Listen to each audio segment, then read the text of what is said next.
অনেককেই দেখি শুয়ে বসে দিন কাটায়। কিভাবে পারে তারা জানি না। আসসালামু আলাইকুম। আই হোপ সবাই ভালো আছেন। ওয়েলকাম জানাচ্ছি নতুন আরেকটি ব্লগে। তো আমার কাজকর্ম অনেক বেশি যেহেতু সারাদিনই ব্যস্ত থাকতে হয় আর সব কিছু মিলিয়ে আসলে আমার ভালোই লাগে। এখানে যেহেতু সন্ধ্যা হয়ে গিয়েছে তো সন্ধ্যার সময় বাচ্চারা স্ন্যাক্স খাবে। তো তাদের জন্য এখানে কিছু চিকেন আমি মেরিনেট করে নিয়েছি।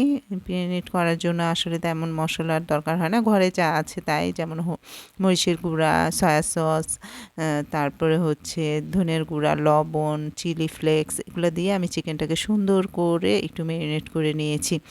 আর পরে আমি এটাতে একটু ময়দা আর হচ্ছে একটা ডিম দিয়ে দিয়েছি। তাহলে কিন্তু চিকেনটা মজা হয় বেশি আর একটু ক্রিস্পি লাগে। তো যাই হোক ফ্রাই প্যানে তেল গরম হয়ে গিয়েছে। এখন চিকেনটা আমি দিয়ে দিলাম। চিকেনটা কিন্তু একটু ভালো মতো মাখিয়ে দিতে হবে। তাহলে ভিতরে মশলাটা ভালো মতো ঢুকবে। তো এখানে ৪ পিসের মতো চিকেন আমি মেরিনেট করেছিলাম। তো ২ পিস ভাজা হয়ে গেছে। এই তো আমার ছোট মেয়ে রাফিয়া ও খাচ্ছে। ও খেয়ে বলছে, "আম্মু এত মজা কেন? এত মজা করে তুমি কিভাবে বানাও?"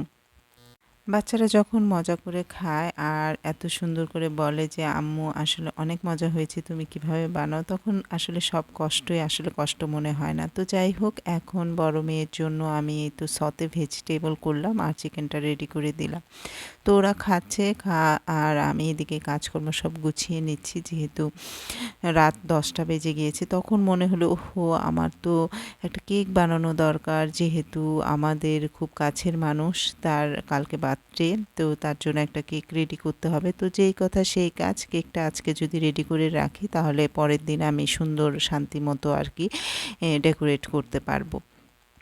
আর কাজের ঝামেলাটাও ওরকম হবে না। তো এই তো কেকটা রেডি করার জন্য আমি হাঁড়িতে বসিয়ে দিলাম আর এদিকে রুমে দেখি মেয়েরা খাচ্ছে আর দুষ্টামি করছে। তো সেটাও আমি একটু ক্যাপচার করে নিলাম।